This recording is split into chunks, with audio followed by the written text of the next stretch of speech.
Good morning friends, કેમ છો બધા? મજામાં?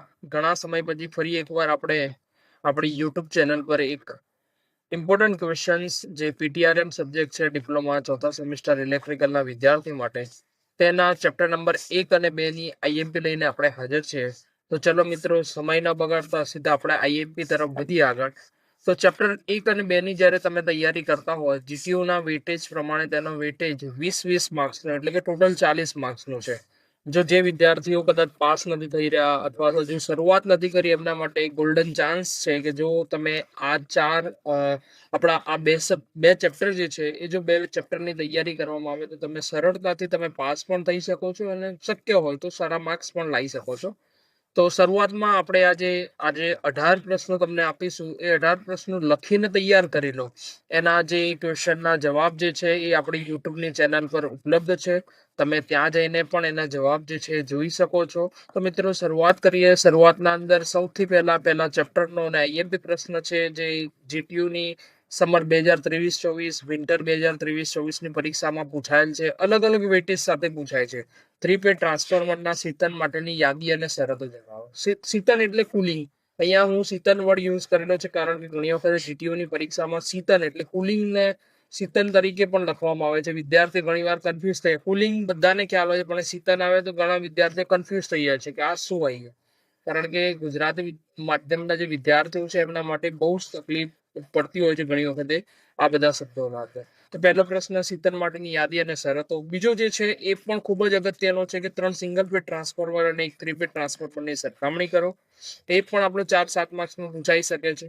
ત્રીજા નંબર છે ટ્રાન્સફોર્મરની એસેસરીઝના નામ લખી બ્રીધરનું કાર્ય. મિત્રો, આ પ્રશ્ન જો સંપૂર્ણ તૈયાર કરવામાં આવે તો આમાંથી ઘણી બધી વસ્તુ સેપરેટેડ પૂછવામાં આવે છે, રાઈટ. એના અલગ અલગ પાર્ટ્સ વિશે પણ ઘણી વખત પૂછવામાં આવે છે. ત્યારબાદ કન્ઝર્વેટર ટેન્કનું કાર્ય આકૃતિ સહ સમજાવો.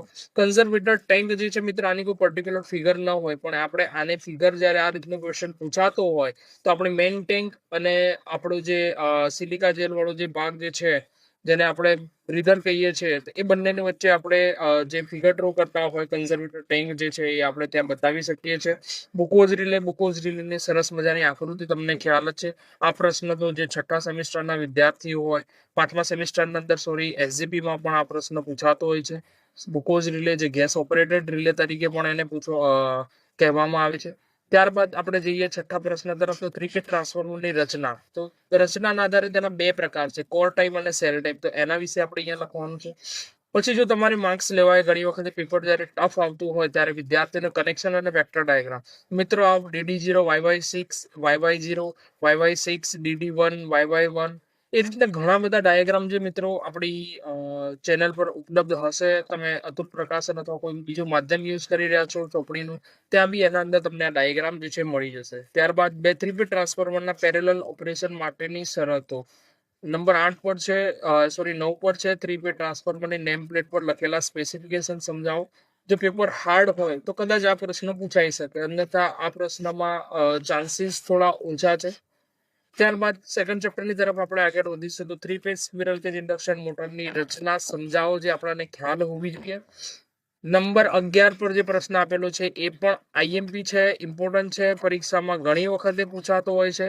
તો એ પણ તમારે યાદ રાખવાનું. જે આ પ્રશ્ન આપેલું છે કે સ્લીપ રિંગ અને સ્ક્વિરલ કેજ ઇન્ડક્શન મોટરની સરખામણી કરો 3 માર્ક્સમાં. આના પૂછાવાના ચાન્સીસ પણ મહત્તમ રહેલા છે. ત્યારબાદ 3 ફેઝ ઇન્ડક્શન મોટર જે છે એની ટોર્ક સ્લિપની લાક્ષણિકતા વિશે ટૂંકમાં પણ અગત્યનો છે. સ્પીડ કંટ્રોલની રીતો, વિવિધ રીતો મિત્રો, આ પણ એક તૈયારી કરવા જેવો પ્રશ્ન છે. ત્યારબાદ સ્ટાર્ટિંગ ટોર્કનું સૂત્ર, કારણ કે સેકન્ડ ચેપ્ટરમાં આપણે જઈએ ત્યાં થોડો ઘણો ન્યુમેરિકલ બેઝ અને કેલ્ક્યુલેશન વાળું આવે, જ્યાં સંકલન વિકલનની થોડી જરૂર પડતી હોય તેવો આ પ્રશ્ન છે. ત્યારબાદ વેરી મોસ્ટ આઈએમપી એક્ઝામમાં પૂછાવાના સૌથી વધારે ચાન્સ છે એવો પ્રશ્ન છે, ઇન્ડક્શન મોટરમાં સ્ટાર્ટરની જરૂરિયાત કેમ પડે છે અને તેના વિવિધ પ્રકારો જણાવી અને સમજાવો. મિત્રો, આ પ્રશ્ન તો કરવો જ પડશે દરેકને. ત્યારબાદ એ જે સ્ટાર્ટર હતા એમાં કયા કયા સ્ટાર્ટર છે, તો અલગ અલગ, જેમ કે સ્ટાર ડેલ્ટા, એમાં ડોલ સ્ટાર્ટર જે છે સૌથી પહેલા તૈયાર કરવું. ત્યારબાદ તમે સ્ટાર ડેલ્ટા સ્ટાર્ટર પણ તૈયાર કરી શકો છો. એના પછી પોલીફેઝ ઇન્ડક્શન મોટર માટેની ઇક્વિવેલન્ટ સર્કિટ દોરો. મિત્રો, આ પણ અગત્યનો પ્રશ્ન છે. અને જ્યારે દરેક આ મશીનના ચેપ્ટર આવતા હોય ત્યાં પાવર લોસીસ અને પાવર સ્ટેજીસ જે કહેવાય આપણે જુદા જુદા પ્રકારના લોસીસ માટેના, એ તો પૂછાય જ છે. આ રીતના જો આપણે તૈયાર કરી લેવામાં આવે તો વિદ્યાર્થી મિત્રો હું માનું છું ત્યાં સુધી તમે સારા એવા માર્ક્સ લાવવામાં કવર કરી શકો છો. સારી થોડી મહેનત કરો તો સારો તમારું પરિણામ જે છે એ સુધરી શકે છે અને પીટીઆરએમ વિષયના અંદર તમે પાસ થઈ શકો છો. આવા જ શોર્ટ બીજા વિડીયો સાથે ચેપ્ટર નંબર 3 અને 4 ની એમપી સાથે આપણે ટૂંક સમયમાં ફરીથી આપણી યુટ્યુબ ચેનલ પર હાજર રહીશું.